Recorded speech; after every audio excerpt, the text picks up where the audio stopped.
1851, New York City officials presented a citation to the Erie Railroad. Resolved that we hail the completion of this gigantic and stupendous work as emphatically the work of the age. Impressive words for a method of transportation still in its adolescence. For the railroad, however, maturity lay ahead. There was a nation to build and a nation to bind.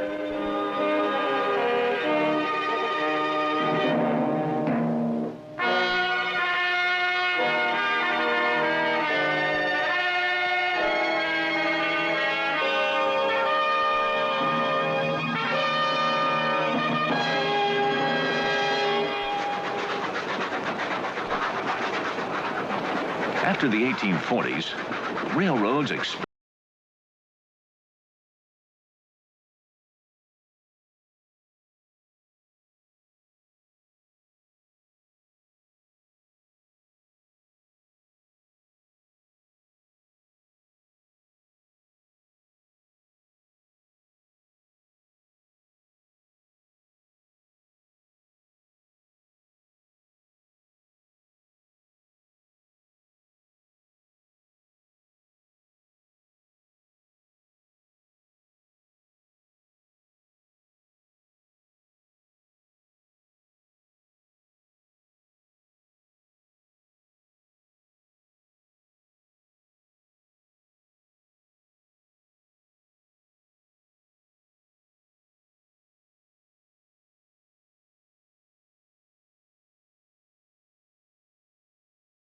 the Appalachians lay America's heartland, the prairie, a vast domain stretching for miles. But the tough prairie sod stuck like glue to the iron plows of the first settlers. Then, in 1837, an Illinois blacksmith named John Deere discovered that plows made with steel blades would cut and turn over the rich clay soil. And Cyrus McCormick's new invention, the mechanical reaper, multiplied harvests.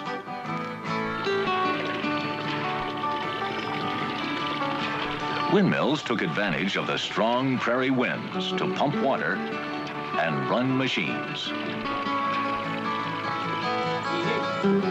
Now, settlers began to carve out homesteads.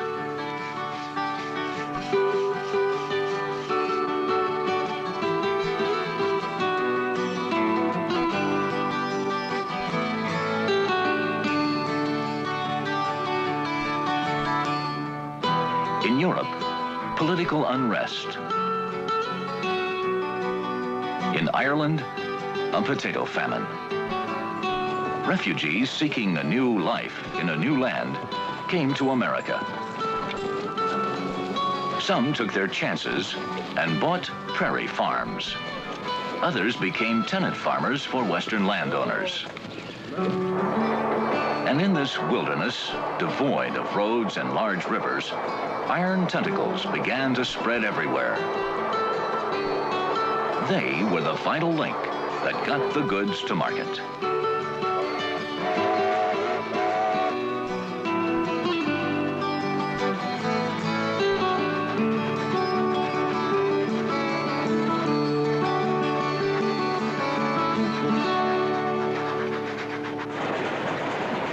Because of their speed and hauling capacity, railroads could move perishable products like milk and fruit, or carry heavy raw materials and manufactured goods between eastern cities and inland settlements.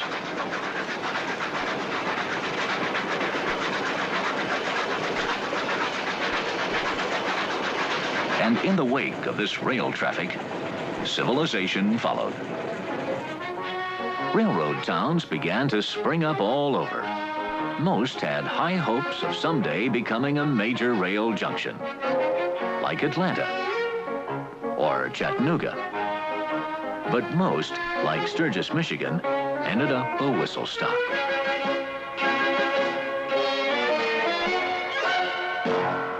In 1850, the federal government gave the Illinois Central Railroad alternate sections of land adjacent to its right-of-way. This land was then sold to settlers. 6 years later, with 700 miles of track, the Illinois Central was the longest railroad in the world.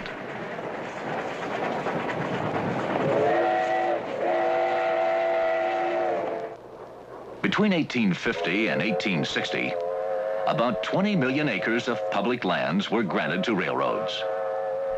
In return for land grants, railroads were required to transport government personnel, property, and mail at reduced rates.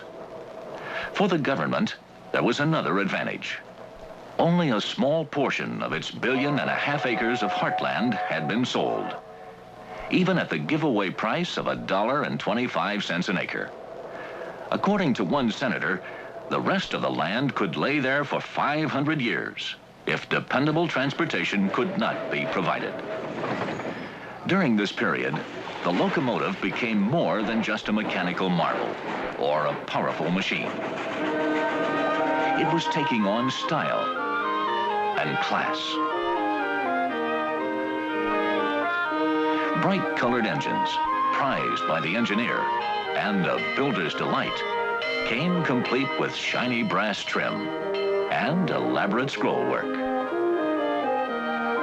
To 19th century Americans, these gaudy wood burners were pretty enough to set in their parlors.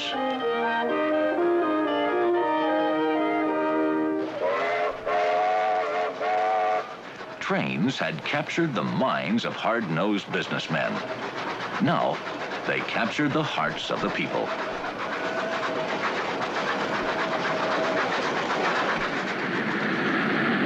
The rush and roar of a passing train filled spectators with awe and wonder.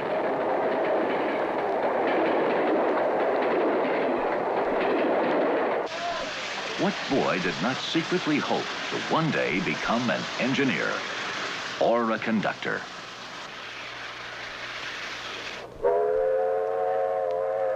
A distant blast of the whistle could be the call of destiny, a call to adventure, freedom, and new possibilities.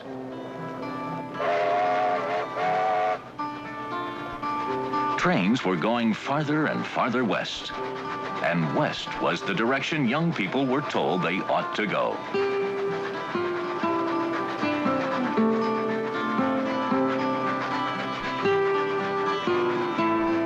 By the middle of the 19th century, America's frontier had stretched well beyond the Mississippi River.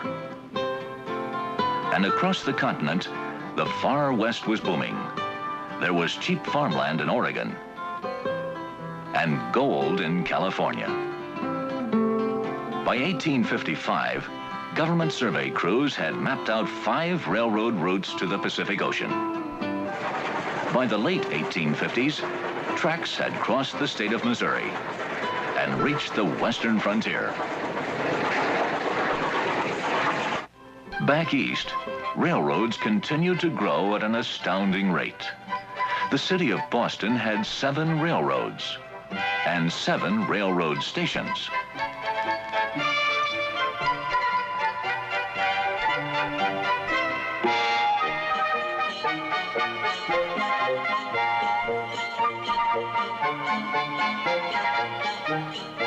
And on the shore of Lake Michigan, Chicago, a swampy frontier village of 300 in the 1830s, was now served by 11 different railroads, making it the largest rail center in the nation. But as ribbons of iron began to pull the agrarian West closer to the industrial East, the North and South were torn apart by civil war.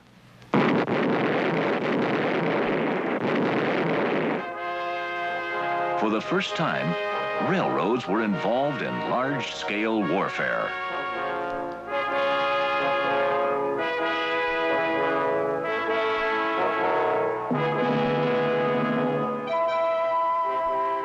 It was a time of frenzied building and a time of frenzied destruction.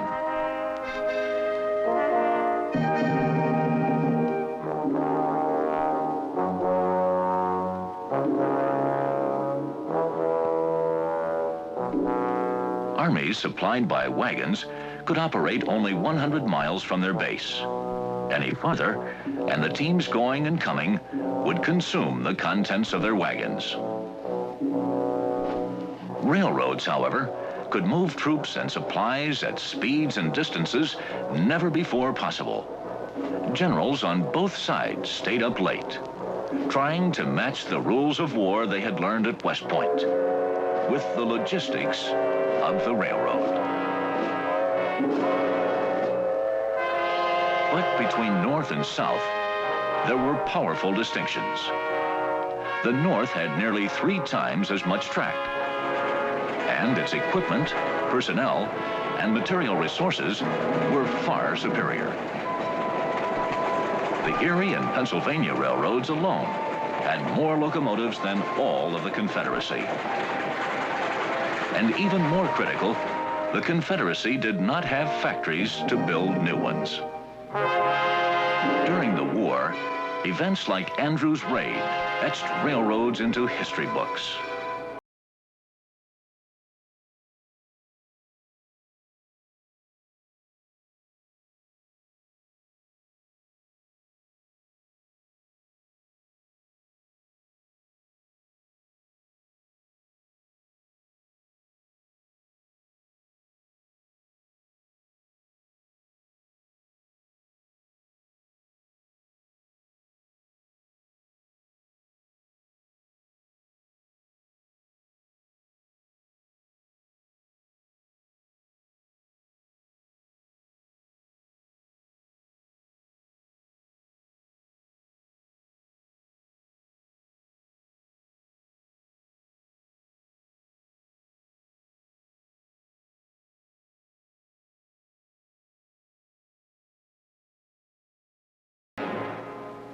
In one of the final campaigns of the war, Sherman's March to the Sea, a rail line nearly 500 miles long, supplied over 100,000 troops. Afterwards, General Sherman said that his extensive campaign would have been impossible without the railroad.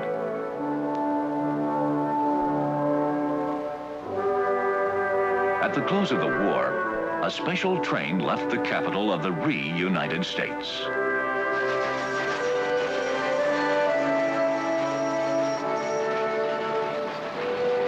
The same rails that had carried a victorious president to Washington 4 years earlier now guided his body back home to the plains of Illinois.